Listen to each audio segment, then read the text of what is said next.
India के nuclear programme की कहानी सिर्फ एक साइंटिफिक अचीवमेंट नहीं, बल्कि एक जियोपॉलिटिकल टर्निंग पॉइंट है जहां साइंस, पॉलिटिक्स और ग्लोबल पावर बैलेंस एक साथ टकराते हैं। इस स्टोरी की शुरुआत होती है इंडिपेंडेंस के बाद, जब इंडिया एक डेवलपिंग नेशन था और उसके पास लिमिटेड इंडस्ट्रियल और टेक्नोलॉजिकल रिसोर्सेज थे, लेकिन विजन काफी एम्बिशियस था। जवाहरलाल नेहरू ने पहले ही ये आइडिया दिया था कि एटॉमिक एनर्जी को सिर्फ मिलिट्री नहीं बल्कि पीसफुल डेवलपमेंट के लिए भी यूज किया जाना चाहिए। इसी विजन के अंडर में 1948 एटॉमिक एनर्जी कमीशन बना और उसका लीडरशिप मिला होमी जहांगीर भाभा, जिन्होंने इंडिया के न्यूक्लियर रोड मैप की फाउंडेशन रखी। शुरुआत में इंडिया का focus completely peaceful nuclear research पर था। ट्रॉम्बे रिसर्च सेंटर इस्टेब्लिश हुआ जो बाद में बार्क बना और यहीं से इंडिया के न्यूक्लियर इकोसिस्टम डेवलप हुआ। लेकिन 1960s और 70s ग्लोबल सिचुएशन चेंज होने लगी। चाइना ने 1964 में न्यूक्लियर टेस्ट किया और उसके बाद इंडिया के सिक्योरिटी कंसर्न बढ़ने लग गए, स्पेशली 1962 वॉर के बाद। इस स्टेज पर इंडिया ने अपने न्यूक्लियर ऑप्शन को कम्प्लीटली क्लोज नहीं किया, बल्कि peaceful nuclear capability with strategic potential का रूट चूज किया।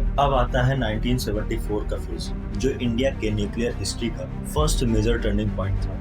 18 मई 1974 को राजस्थान के पोखरण इंडिया ने अपने पहले न्यूक्लियर डिवाइस का टेस्ट किया, जिसे ऑफिशियली पीसफुल न्यूक्लियर एक्सप्लोजन कहा गया और कोड नेम दिया गया स्माइलिंग बुट्टा। इस टेस्ट का ऑपरेशनल लीडरशिप और साइंटिफिक एग्जीक्यूशन की फिगर्स के अंडर हुआ, जिसमें राजा रमन एक सेंट्रल साइंटिफिक फिगर थे। इस प्रोजेक्ट में कई साइंटिस्ट और इंजीनियर इन्वॉल्व थे और ये टेस्ट कम्प्लीटली सीक्रेसी में किया गया। जैसे ही दुनिया को इस टेस्ट के बारे में पता चला, ग्लोबल रिएक्शन इंस्टेंट और इंटेंस था।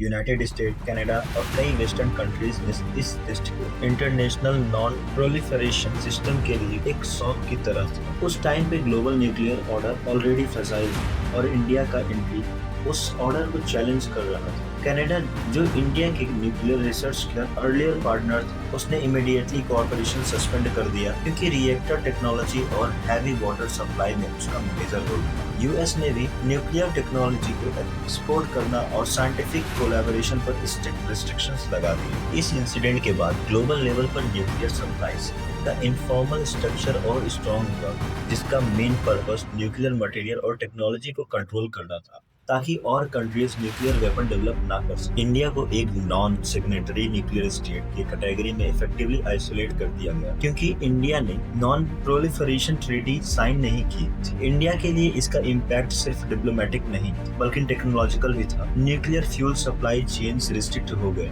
एडवांस रिएक्टर डिजाइन का एक्सेस लिमिटेड हो गया और साइंटिफिक कोलैबोरेशन पर भी कूलिंग पीरियड आ गया। लेकिन इंटरेस्टिंग बात ये थी कि इंडिया ने इस प्रेशर के बाद भी अपने न्यूक्लियर प्रोग्राम को बंद नहीं किया, बल्कि और ज्यादा सेल्फ रिलायंट अप्रोच अडॉप्ट। 1974 के बाद का फेज एक साइलेंट डेवलपमेंट फेज था। साइंटिस्ट ने इंडिजिनस टेक्नोलॉजी पर फोकस किया और इंडिया ने ग्रेजुअली अपने न्यूक्लियर इंफ्रास्ट्रक्चर को स्ट्रेंथन किया। इसी पीरियड में इंडिया का न्यूक्लियर एस्टेब्लिशमेंट और डिफेंस साइंस इंटीग्रेशन स्ट्रॉन्ग होने लगा। इस इंटायर इकोसिस्टम में लेटर जनरेशन के साइंटिफिक के काम कंटिन्यू किए गए, जिसमें एपीजे अब्दुल कलाम जैसे लोग मिसाइल टेक्नोलॉजी को और स्ट्रेटेजिक डिलीवरी सिस्टम की डेवलपमेंट में इम्पोर्टेंट रोल में आए। अब आते हैं 1990s के फेज पर, जब ग्लोबल जियोपॉलिटिकल चेंज हो चुकी थी। कोल्ड वॉर खत्म हो चुका था, लेकिन इंडिया पाकिस्तान रीजनल टेंशन और चाइना फैक्टर अब भी मेजर कंसर्न था। इंडिया को लग रहा था कि उसकी डिटेरेंस कैपेबिलिटी कंप्लीट नहीं जब तक उसके पास open declared nuclear weapon capability ना हो। इस कॉन्टेक्स्ट में 1998 में एक और मेजर डिसीजन लिया गया। राजस्थान के पोखरण टेस्ट रेंज में series of nuclear test conduct किए गए, जिसे ऑपरेशन शक्ति के नाम से जाना गया।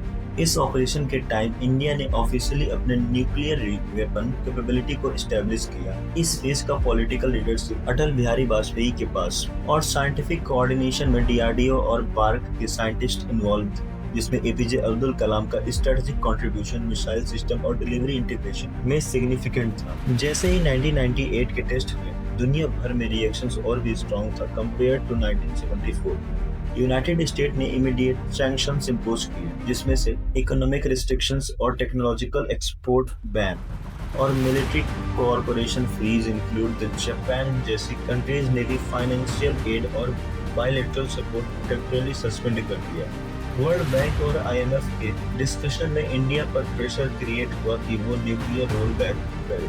चाइना ने इस डेवलपमेंट को रीजनल स्टेबिलिटी के लिए थ्रेट बताया, जबकि पाकिस्तान ने इमीडिएटली रिस्पॉन्स में अपने न्यूक्लियर टेस्ट की प्रिपरेशन एक्सेलरेट, जो बाद में सेम ईयर में एग्जीक्यूट हुए। साउथ एशिया एक न्यूक्लियराइज्ड रीजन बन गया, लेकिन इस बार इंडिया का रिस्पॉन्स अलग था। 1998 के बाद इंडिया ने credible minimum deterrence doctrine adopt किया, जिसका मतलब था कि इंडिया एग्रेसिव एक्सपेंशन नहीं करेगा, लेकिन अपनी सिक्योरिटी के लिए सफिशिएंट न्यूक्लियर कैपेबिलिटी मेंटेन करेगा।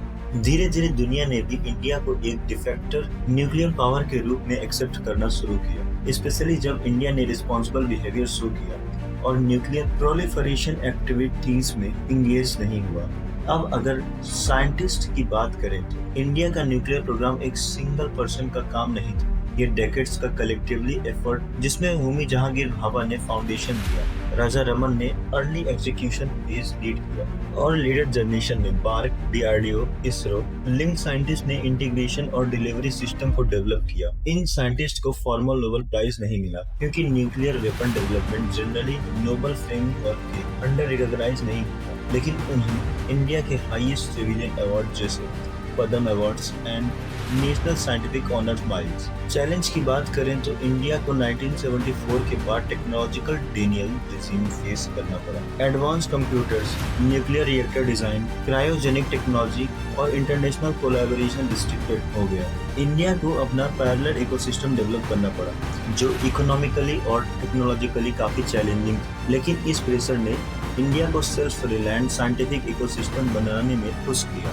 1998 के बाद भी इंडिया को फाइनेंशियल सैंक्शंस और डिप्लोमेटिक प्रेशर फेस करना पड़ा, लेकिन कुछ सालों के अंदर ग्लोबल पावर ने रियलाइज किया कि इंडिया को आइसोलेट रखना प्रैक्टिकल नहीं, स्पेशली जब इंडिया एक फास्ट ग्रोइंग इकोनॉमी और स्ट्रेटेजिक पार्टनर बन रहा था। धीरे धीरे यूएस इंडिया रिलेशन नॉर्मलाइज हुए और सिविल न्यूक्लियर कोऑपरेशन के लिए 2008 में लैंडमार्क एग्रीमेंट हुआ।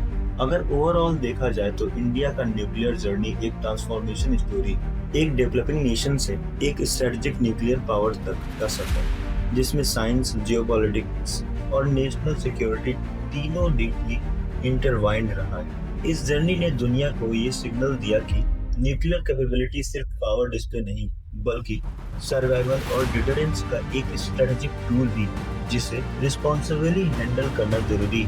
और आज इंडिया उस स्टेज पर जहां उसका न्यूक्लियर प्रोग्राम सिर्फ डिफेंस डिटरेंस नहीं, बल्कि ग्लोबल स्ट्रेटेजिक बैलेंस का एक इम्पोर्टेंट पिलर बन चुका है, जिसे दुनिया इग्नोर नहीं कर सकती।